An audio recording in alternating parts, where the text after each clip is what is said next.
Good morning বন্ধুরা, তোমরা কেমন আছো? চলে এসেছি একটা নিউ ব্লগ নিয়ে। আগামীকাল সোমবার আমরা কলকাতা থেকে চলে এসেছি। যেহেতু ছেলের স্কুল ছিল তাই আমরা ওখান থেকে চলে এসেছি। ছেলের স্কুলের এখন সেশন শেষ হতে আরও 2 মাস বাকি আছে। যেহেতু ওদের এপ্রিল মাস থেকে সেশন শুরু হবে, তখন আমরা পুরোপুরিভাবে কলকাতা শিফট করব। এখন এখানে আছি, চলে এসেছি। আর এদিকে রান্না বসিয়ে দিয়েছি সকালে। আজকে মঙ্গলবার, সকালে রান্না বসিয়ে দিয়েছি। তোমাদের দাদাভাইকে অফিসে যাবে। অল্প একটু চিকেন ছিল, সেটা আজকে রান্না করছি। আর ওদিকে ভাতও হচ্ছে, আর বিট গাজরে ফ্রাই করব, তার সঙ্গে সব রকম সবজি একটু চচ্চড়ি করব। আর দেখতে থাকো বন্ধুরা।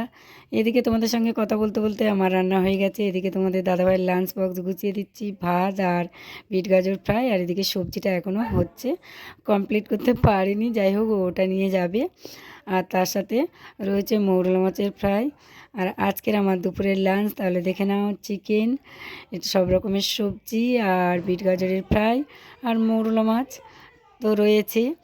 আর এগুলো দিয়ে আজকের আমি দুপুরের লাঞ্চ করব।